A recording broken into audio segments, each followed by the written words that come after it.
Bonsoir, bienvenue à Carte Blanche pour cette dernière avant la période des fêtes. Ce soir, je reçois Mme Cécile Joseph, qui est mairesse de la ville de Saint-Pascal et qui vient nous parler de la politique culturelle du Kamouraska. Bonsoir. Bonsoir. Vous allez bien? Oui, très bien. En débutant, cette idée de développer justement la politique culturelle du Kamouraska, c'est venu comment? C'est venu parce qu'on a appris que le ministère appuyait fortement ces démarches des MRC vers une politique culturelle, dans ce sens qu'il y avait des subventions qui pouvaient être disponibles, mais à la condition que, pour développer l'activité culturelle, mais à la condition que la MRC se dote d'une politique. Et l'année dernière aussi, comme d'autres dossiers, si on veut, les plans de gestion des matières résiduelles et en tout cas quelques dossiers qui sont revenus au MRC, le ministère a dit les MRC sont responsables des activités culturelles de l'ensemble de leur territoire. C'est un des dossiers sur lesquels les MRC doivent travailler. Donc, à partir de ce moment-là, ça fait déjà 2 ans que c'est entrepris la démarche, mais on s'est dit, oui, ça faisait longtemps qu'on y pensait. On avait Ville et Village d'art et de patrimoine qui étaient commencés depuis quelques années dans notre MRC. Et on sait que Ville et Village d'art et de patrimoine, ça regarde la culture. Et c'était un premier pas. Et le deuxième pas, c'était d'enclencher la mise sur pied d'une politique culturelle. Et qu'est-ce que c'est exactement, cette politique culturelle? Une politique culturelle, c'est de dire, c'est une façon de dire l'importance qu'on donne aux arts et à la lecture sur notre territoire. Donc, cette politique-là, lorsqu'elle sera adoptée officiellement par l'ensemble des maires du territoire, ça va dire publiquement que la MRC trouve importante la culture sur son territoire et désire aider au développement de ces cultures-là de telle et telle façon. Et pour le faire, bien, on devra se donner un plan d'action qui répondra à nos objectifs. La politique, c'est de se donner, on avait 3 grandes catégories, on avait des enjeux, on a 3 grands enjeux, des orientations et une douzaine d'objectifs précis qu'on se dit, on veut atteindre ces objectifs-là pour aider les arts et la culture sur notre territoire. Et comment est-ce que ça va s'appliquer ici, par exemple, au Kamouraska? Au Kamouraska, d'abord, il y a eu tout le processus pour en venir à ce document-là, qui est tout petit pour l'instant. On va avoir un plus beau document qui va être présenté lorsque l'adoption sera faite officiellement.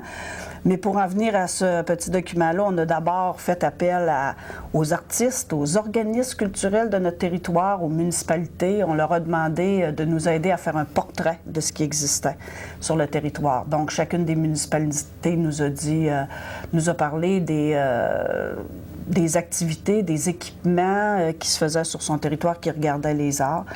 Ça nous a permis de tracer un portrait de ce qui existait.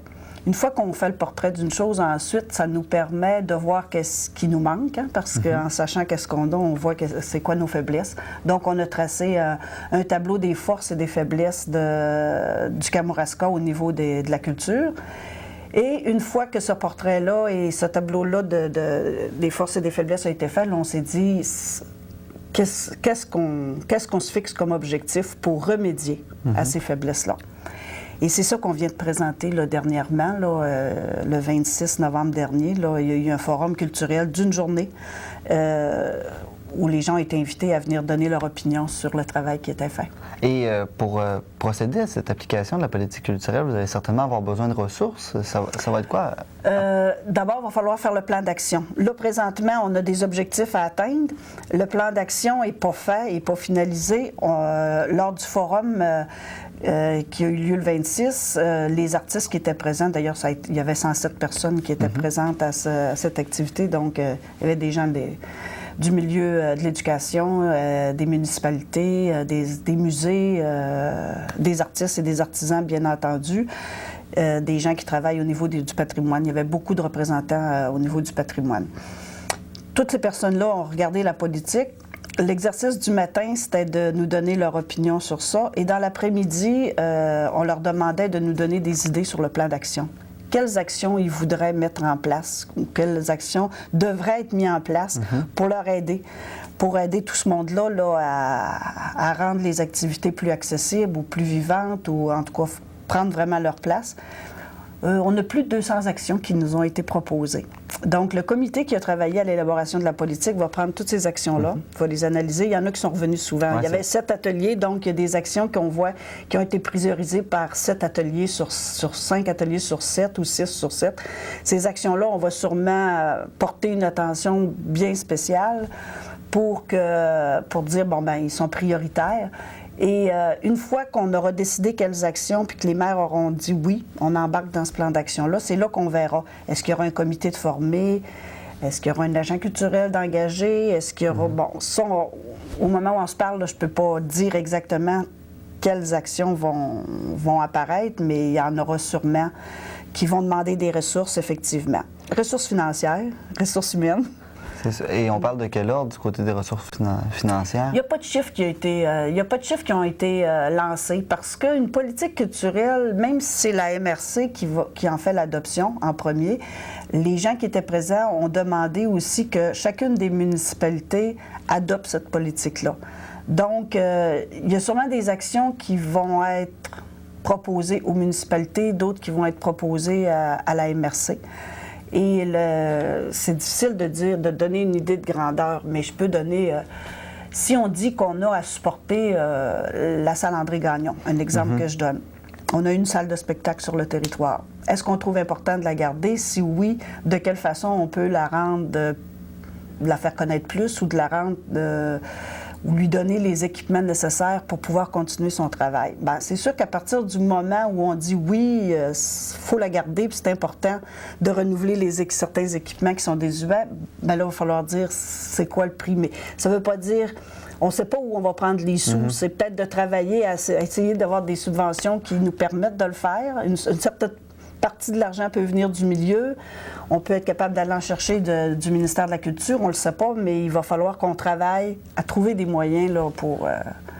c'est un exemple, mais c'est la même chose pour aider les artistes. Quels moyens on va donner? Il y en a plusieurs qui ont été mis sur la table. Ça va vraiment dépendre des moyens qu'on va choisir. Parce qu'on sait qu'il y a plusieurs artistes qui ont beaucoup de difficultés à peut-être percer. C'est justement avec ça de leur donner un petit coup de pouce à se faire connaître un peu plus. Là. Mais du jour au lendemain, il ne tombera pas de l'argent du ciel, hein, parce que l'argent que la MRC peut disponibiliser, c'est de l'argent qui vient des municipalités. Et les municipalités, on le sait, la plupart, on éprouve quand même certaines difficultés à comment je dirais ça, notre argent elle vient des poches des citoyens, donc ça finit toujours que c'est le citoyen qui paye pour tout ça. Ça fait que ça nous donne rien de rêver à des moyens extraordinaires puis à penser que l'argent va nous tomber du ciel. Elle ne tombera pas du ciel, elle continue à venir de la poche du citoyen. Mais il reste qu'il y a sûrement des actions. Parfois, c'est des actions qui appellent un certain financement, mais il y a des actions qui peuvent être faites qui n'appellent pas non plus de financement. Mais il ne faut pas se le cacher, là, si on veut rendre accessible, si on veut faire connaître les arts et la culture, il va certainement falloir qu'il y ait des sous à un moment donné qui soient mis dans ce dossier-là, qui soient placés là, pour développer. Est-ce que vous savez s'il y a des politiques semblables qui sont en vigueur dans d'autres régions au Québec?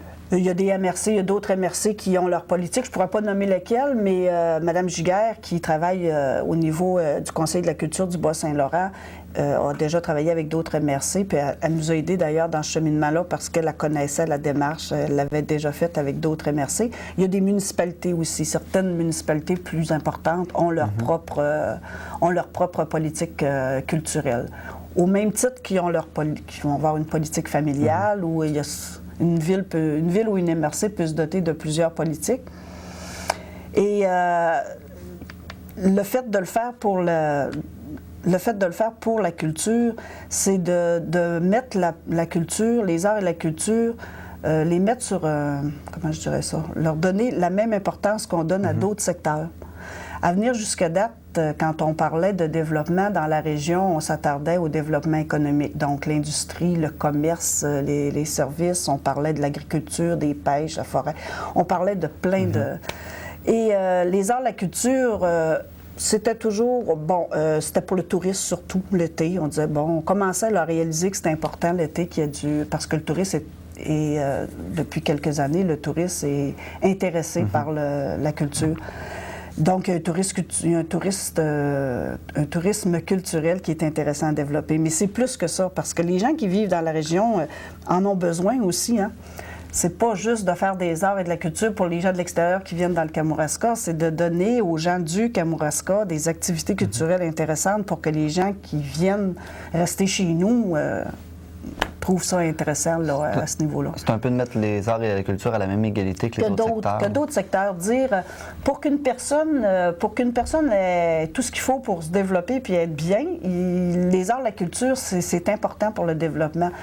Que nos jeunes aient la chance d'apprendre, que ce soit les arts visuels, que ce soit les arts de la scène, que ce soit la musique. On sait que, bon, c'est prouvé qu'au niveau des jeunes, le fait de pratiquer un instrument de musique, ça peut être très, très bénéfique. Mais ça, il faut que ce soit accessible.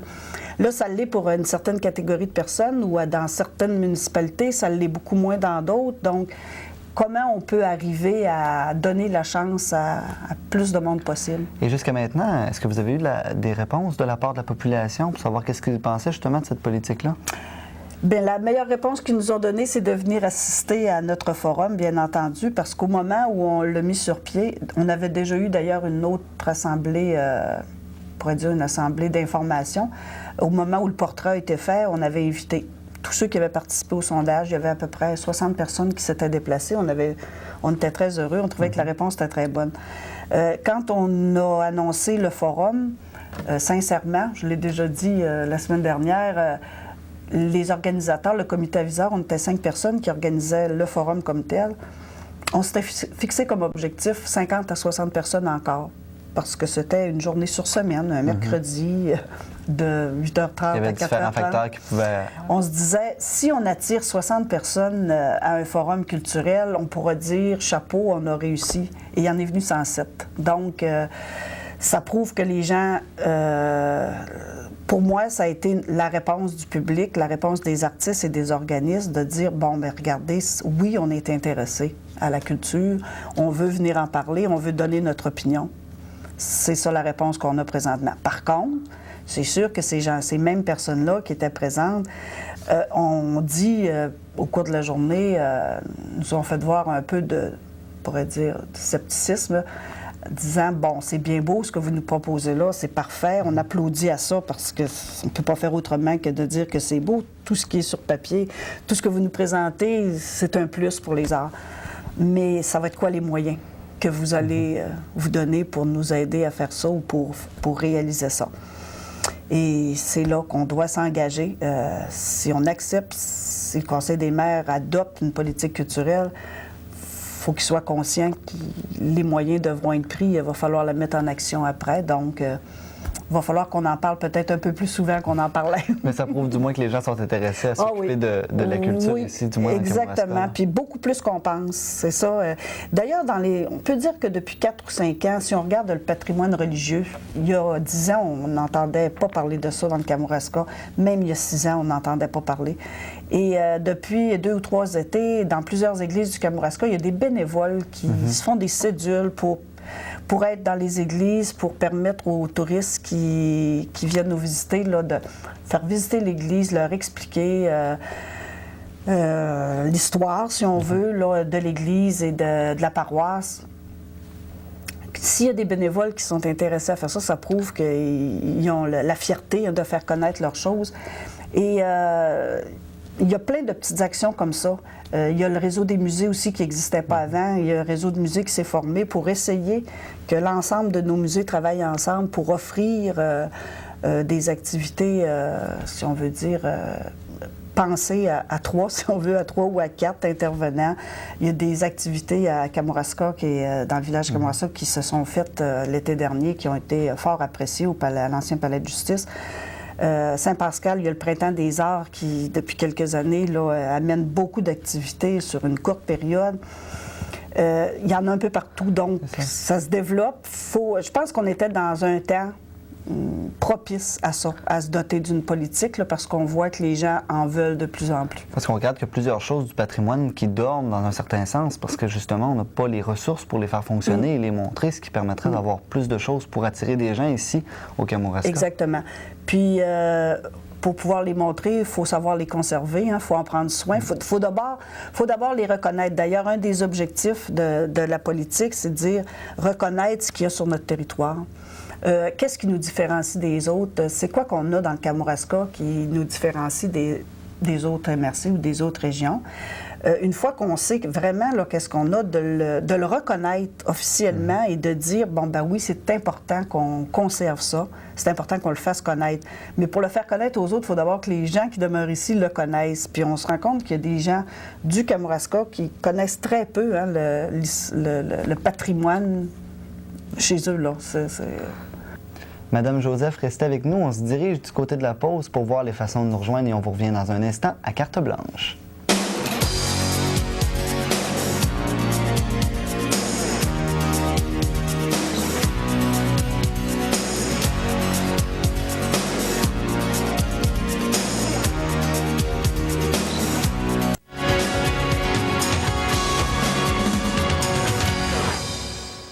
Madame Joseph, on est de retour. Si on parlait maintenant, en gros, quels ont été les moyens d'action qui ont été proposés?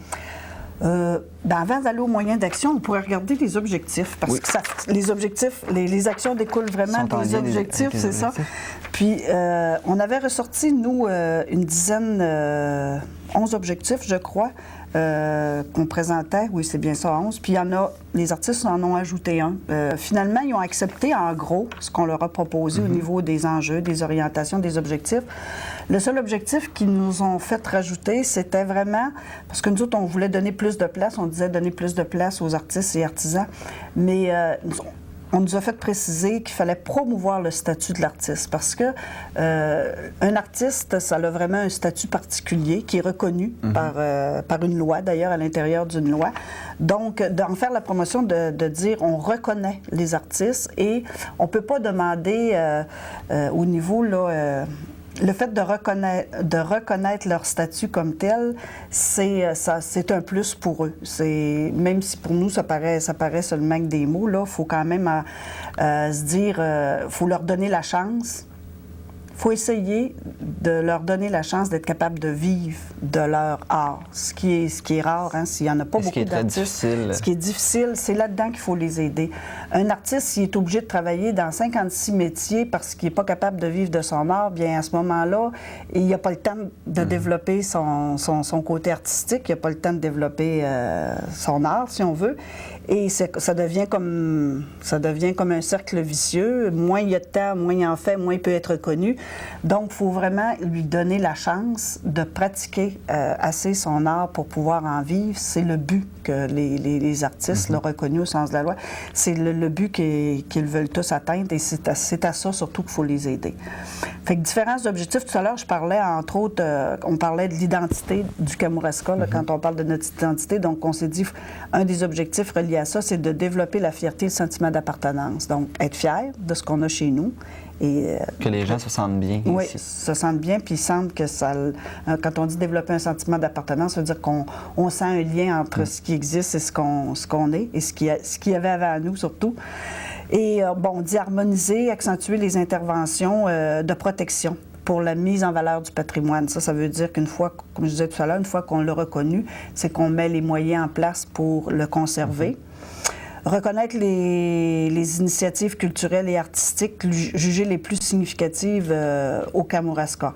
Donc, les arts d'interprétation, les arts visuels, métiers d'art, les lettres, tout ce qui se fait de... C'est sûr, là, il y a eu une petite discussion là-dessus lors du forum parce que nous, on précisait que... On disait les initiatives jugées les plus significatives. Puis, les gens ont dit, ça veut dire que les choses qui sont moins grande envergure, vous les reconnaîtrez pas, vous les aiderez pas. Et là, il y a eu une discussion là-dessus parce qu'on se dit, ce qui est significatif pour, ou pas, qui a pas, comment je dirais ça? Ce qui n'est pas considéré comme étant une activité de grande envergure au niveau de la MRC. Au niveau d'une municipalité, par exemple, ça peut être une activité de grande envergure. Donc, il faut faire attention. Si une municipalité adopte la politique, mais pour elle, les initiatives importantes, ça va être ce qui se fait sur son territoire. Fait qu'à ce moment-là, elle va pouvoir prendre en considération là, les activités qui se font sur son territoire. Il est général un peu cet objectif-là, dépendamment de chaque municipalité, sera exactement. Ajusté. Ensuite, au niveau quand on parle vraiment de la reconnaissance et de la pratique artistique, là, ce qui touche vraiment les artistes comme tels, on dit qu'on devrait favoriser l'implantation de mesures de soutien technique, professionnel, financier pour les organismes culturels et les artistes, offrir des lieux accessibles et adaptés aux exigences de la production et de la diffusion culturelle. Donc, l'exemple que je donnais tout à l'heure de la salle André Gagnon là, fait partie de cet objectif. Encourager et soutenir toute initiative favorisant l'accès et la visibilité des activités mises en place par les organisations culturelles et artistiques, ainsi que celles favorisant la visibilité des créateurs et la diffusion de leurs œuvres. Et c'est dans cette orientation-là qu'on a rajouté là, promouvoir le statut de l'artiste. Fait que ça, c'est vraiment l'orientation qui touche là, les artistes et les artisans là, vraiment là, de façon très, très précise. Et dans nos dernières orientations, qui recouvrent 3 objectifs, là, c'est vraiment pour faire connaître. Donc, ça regarde le public. On dit structurer l'information et la promotion des activités culturelles et artistiques. Donc, pour que les gens participent, il faut qu'ils soient au courant. Il faut qu'il y ait de la promotion qui soit faite. Puis on sait que les coûts, des fois, c'est assez dispendieux là-dessus. C'est pas toujours accessible. Oui, puis là-dessus, les organisations ont besoin de soutien. Il faut vraiment faire une bonne promotion. Il faut vraiment accentuer là-dessus parce qu'on dit que c'est une des grandes faiblesses du territoire.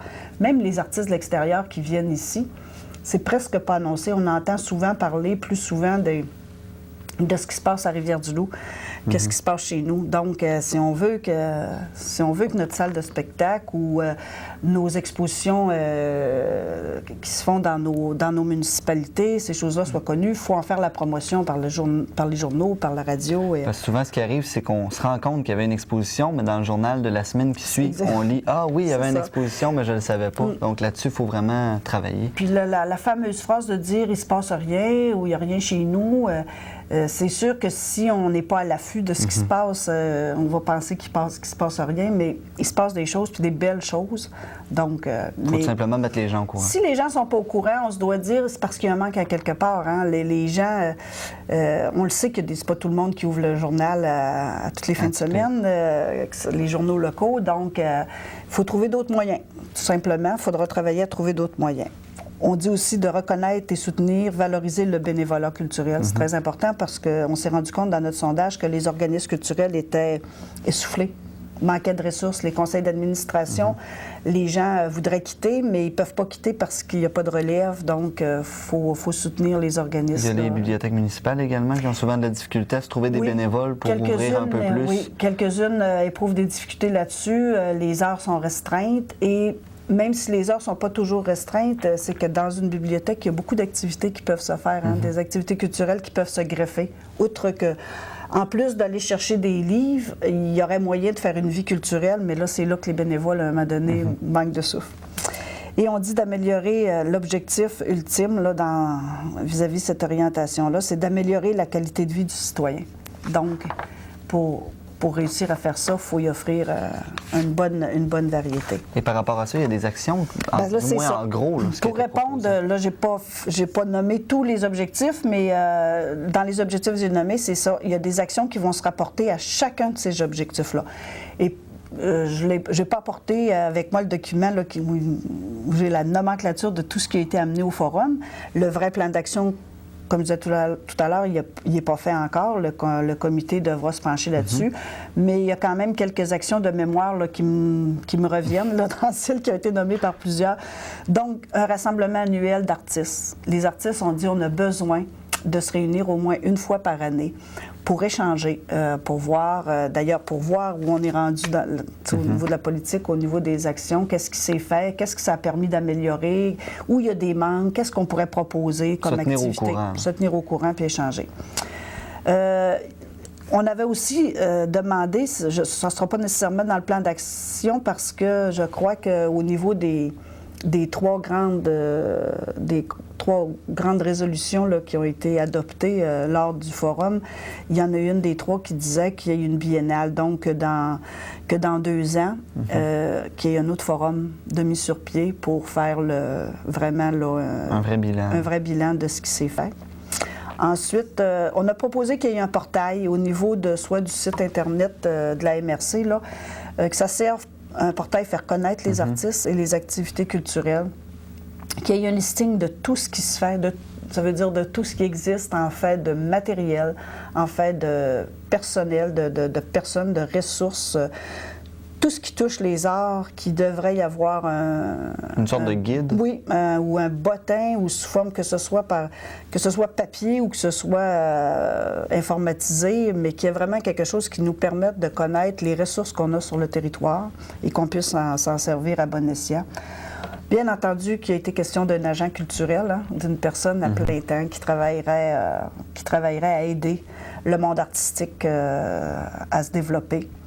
On a parlé aussi au niveau des écoles, au niveau scolaire, dans le monde de l'éducation, là, qu'on trouve faut trouver des moyens pour garder l'acquis qu'on a. On sait que au niveau des écoles, ça fait plus partie des objectifs, peut-être. Je ne sais pas quel moyen on va trouver pour arriver à atteindre cet objectif-là, mais on dit dans nos écoles, il y a de moins en moins de place pour le développement de la culture, dans certaines écoles. Il y a des écoles qui ont réussi à conserver, mais il y a des écoles où ça disparaît, les cours de musique. Il y a eu plusieurs années où il n'y avait plus de théâtre qui se faisait dans les écoles. Là, ça semble vouloir recommencer. Il faut vraiment trouver des moyens pour mettre l'accent sur ces activités-là, pour les gens qui représentaient l'éducation lors du forum ont dit si on ne donne pas l'accessibilité aux arts aux jeunes qui sont à l'école, c'est pas rendu au cégep qui vont développer ça ou qui vont avoir le goût de le développer. C'est un peu un élément déclencheur, soit pour une future carrière, pour se choisir un programme au cégep, parce qu'il y en a souvent qui sont rendus en secondaire 5, puis où je m'en vais, c'est parce qu'ils n'ont pas eu la chance d'explorer des choses au secodaire. Tu peux pas avoir le goût d'aller étudier en théâtre si tu n'as même jamais été approché ou tu n'as jamais fait rien qui se rapprochait là, du théâtre. Donc le primaire, le secondaire, c'est important que nos jeunes aient des activités là, à leur portée. Et en terminant, votre échéancier pour réaliser tout ça? Bon, on doit en début d'année, pendant le mois de janvier, on va probablement finaliser le plan d'action. On s'était fixé comme objectif qu'en février, le Conseil des maires de la MRC devrait, à la session de février ou plus tard en mars, faire l'adoption de la politique telle qu'elle a été présentée aux gens là, le 26 et du plan d'action qui se rattache à cette politique-là. Je dois dire qu'une fois le forum terminé, on a, comme tout le monde dit, ouf, parce que ça a été une période très intensive. On se rencontre demain matin là, pour faire les suites du forum et ensuite enclencher sur le plan d'action. Ça fait que j'espère qu'en mars ou plus tard, là, le plan d'action devrait être adopté par la MRC. Et c'est là qu'on va voir quels moyens tangibles on se donne. Madame Joseph, merci beaucoup. Ça m'a fait plaisir. Voilà pour cette dernière de carte blanche. Là-dessus, je vous souhaite de passer un très beau temps des fêtes et une belle et heureuse année 2004. On se retrouve le 2 février. Joyeux Noël!